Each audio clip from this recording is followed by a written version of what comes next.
Um menino de 6 anos não conseguia falar e os médicos não faziam ideia do que estava acontecendo com ele. Até que um dia, sua dentista descobriu o real motivo para sua condição.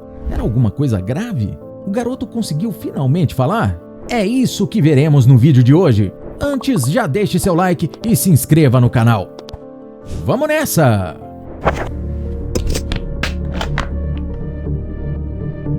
A história de hoje é uma daquelas raras histórias odontológicas felizes e serve de alerta para sempre darmos uma ida no dentista, mesmo que a gente não queira. Afinal, a manutenção da dentição saudável é algo muito importante. Durante toda a sua primeira infância, Mason Motts, um menino de 6 anos que vive na cidade de Katy, no Texas, lutou contra diversas dificuldades. Isso porque o garoto é portador da Síndrome de Sotos, um distúrbio de desenvolvimento infantil. Devido a isso, Mason lidou com uma série de atrasos em seu desenvolvimento. Entre esses atrasos estava a sua fala, pois até seus 6 anos, o menino foi considerado por muitos médicos como não verbal, ou seja, que ele não poderia desenvolver a fala. Vale ressaltar que o garoto fazia terapia de fala desde 1 ano de idade, porém sem qualquer melhoria. Mas seus pais nunca confiaram 100% em todas as opiniões dos especialistas e sempre levavam Mason a outros médicos. Essa se mostraria em breve a decisão mais correta. Abre o bocão. Um dia, a família resolveu marcar uma visita com a doutora Amy Ludeman Lazar, que era ortopediatra da clínica Kidstown Dental. A dentista passou meses desenvolvendo um relacionamento com Mason e, quando finalmente conseguiu realizar um exame odontológico completo, fez um diagnóstico impressionante. Os problemas de fala de Mason, na verdade, não tinham nada a ver com sotos. Em vez disso, o doce garotinho estava simplesmente com a língua presa, o nome coloquial para uma condição médica real chamada anquiloglossia. Nos casos mais severos, os tecidos da língua estão presos de forma tão forte que literalmente amarram a língua da pessoa, o que não apenas dificulta a fala, mas também a respiração e o sono adequados. No caso de Mason, a descoberta da doutora Amy foi literalmente uma mudança de vida. Com apenas uma cirurgia simples, sua língua foi solta e, embora ele ainda sofra com os impactos mais amplos da síndrome de Sotos no desenvolvimento, sua mãe diz que, de muitas maneiras, Mason agora é uma criança diferente. Meredith, mãe do garoto, disse em entrevista ao Daily Mail: melhorou da noite para o dia. Ele não tem mais episódios de asfixia e está comendo diferentes tipos de comida. Seu comportamento era um problema, pois dormia mal à noite, estava constantemente cansado e não conseguia se expressar. Agora ele se comporta bem melhor na escola. Além disso, não ronca mais e não tem mais apneia do sono. Quem diria que seria um problema tão simples de resolver, não é mesmo? Apesar de simples, numerosos estudos têm sido realizados sobre a anquiloglossia e suas taxas de incidência variando de aproximadamente 4% a 10% de todos os recém-nascidos. A condição parece ser mais comum em meninos do que em meninas, e alguns estudos mostram que é uma condição hereditária. Embora ainda exista um debate sobre a ligação direta entre anquiloglossia e qualquer causa específica, há um consenso de que ela realmente pode ser problemática para seus portadores. Os doutores Ari Kupiecki e Yao Botzer conduziram um estudo abrangente em 2004 sobre essa condição e a maior parte dos entrevistados expressou como desafios as dificuldades na fala, na alimentação e até mesmo embaraço social. Parando para pensar, quantas vezes já não ouvimos piadas sobre pessoas com língua presa? Kupiecki e Botzer escreveram ainda em seu artigo: as crianças podem ser provocadas por outras crianças por sua anomalia. Questões sociais incluem a capacidade de lamber sorvete, tocar um instrumento musical de sopro e até mesmo beijar.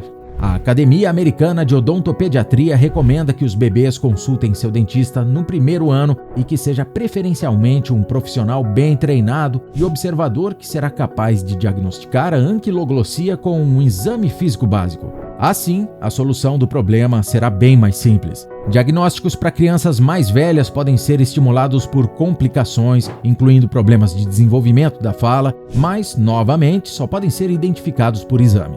Um fator-chave em qualquer diagnóstico é a extensão geral do comprometimento. Isso porque nunca há 2 casos de anquiloglossia iguais. Portanto, é necessário um exame abrangente e até mesmo realizar entrevistas com os familiares da criança para obter uma compreensão completa da gravidade do problema. Isso é fundamental para estabelecer o tratamento correto para corrigir a língua presa.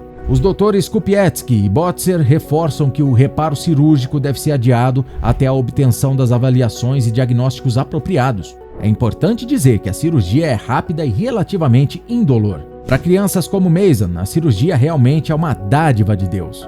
Em menos de 12 horas depois da cirurgia, o garoto estava conversando pela primeira vez com seu irmão mais novo, Max, e cantando suas músicas favoritas. Além disso, o menino adora perguntar à mãe sobre o dia dela. Meredith fica muito feliz no desenvolvimento de seu filho. Conforme conta em entrevista, ele é brilhante e tem muito a dizer depois de anos sem conseguir comunicar o que estava em seu coração e em sua cabeça. Então gosta muito de interagir, é muito brincalhão e doce. A mãe diz que será sempre grata à doutora Amy pelo extremo cuidado em sua avaliação e deixou ainda um recado para outros pais. Se você acha que algo está acontecendo com seu filho, encontre um médico que respeite sua opinião. A doutora Amy também gravou entrevista e disse que existem alguns sinais de alerta que podem mostrar que a criança pode ter a língua presa. Entre algumas questões que a dentista cita são problemas com a amamentação. Inclusive, algumas mães acham que sua produção de leite acabou, mas, na verdade, pode ser que o bebê não consiga pegar devido à língua presa.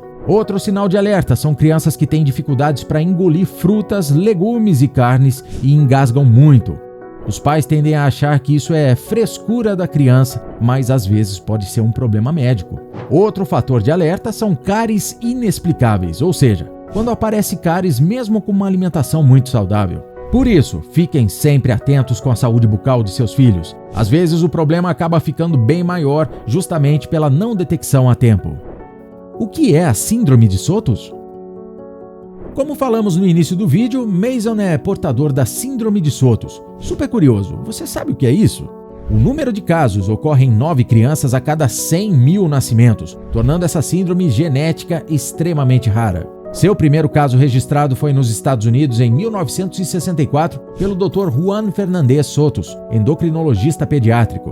Por isso ficou conhecida pelo sobrenome deste médico, mas também é conhecida como gigantismo cerebral, pois sua principal característica é a aparência facial da pessoa, pois ela tem crescimento excessivo tanto do corpo quanto da cabeça. Tudo isso gera atraso no desenvolvimento mental, dificuldades de fala, entre outros problemas. Os portadores da síndrome de Sotos também são propensos a desenvolver tumores. É importante dizer que é uma síndrome com herança autossômica dominante, ou seja, um portador da síndrome de Sotos tem 50% de risco de transmitir a síndrome a seus filhos. O diagnóstico é possível após o nascimento, quando começam a surgir os sinais da doença. Infelizmente, não há cura. A parte boa é que as alterações faciais tendem a normalizar quando a taxa de crescimento estabiliza depois dos primeiros anos de vida e a expectativa de vida dos portadores da síndrome de Sotos é normal.